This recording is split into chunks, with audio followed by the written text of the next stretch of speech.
ख़बर शामिल करी थी। मोरो सिंधमान जी तहसील दिलताब सुमरो की रिपोर्ट मुताबिक़ मोरो भरसां ॻोठ ॾितल कोराई जे रहवासी मोहम्मद इस्माइल कोराई एहतजाज कंदे बयान ॾिनो आहे त मुंहिंजे ख़िलाफ़ कूड़ी वावेला करे मुंहिंजे केस खे कमज़ोर करण जी कोशिश कई पई वञे। मोहम्मद इस्माइल कोराई इल्ज़ाम हणंदे चयो त मुंहिंजी न्याणी मुमल सां नाइंसाफ़ी कई वई हुई, जंहिंजो राडूनी तहत फ़ैसिलो कयो वियो, जेको ॾोही धुर गुलशेर परवेज़ आबिद दिलशेर कोराई ऐं ॿियनि क़बूल कयो हो। वरी बाद में उन फ़ैसिले तां फिरी विया ऐं मूंखे धमकियूं ॾिनियूं वयूं, जंहिं ते मूं कोराई थाणे ते केस दाख़िल करायो ऐं पुलिस हिकु ॼणे परवेज़ खे गिरफ़्तार कयो। हाणे उन जा वारस जेके एहतजाज करे ग़लति बयान करे रहिया आहिनि, जिन जो नोटिस वठी असांखे इंसाफ़ तहफ़ुज़ ॾिनो वञे।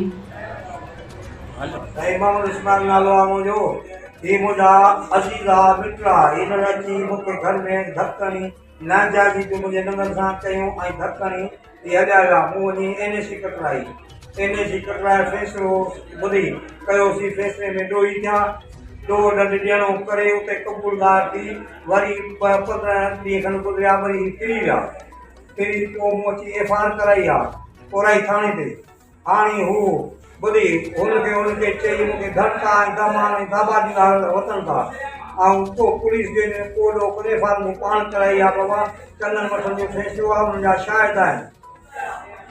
बाबा छोकिरी मामिलो इहो आहे त मुंहिंजी छोकिरी सां नाजाइज़ी हुननि कई, उन खां मामिलो थियो आहे। फ़ैसिले में बि इहा ॻाल्हि थियल आहे। उते माना हिकु क़बूलदार ॾिनी त वाक़ई असां ॾोही आहियूं।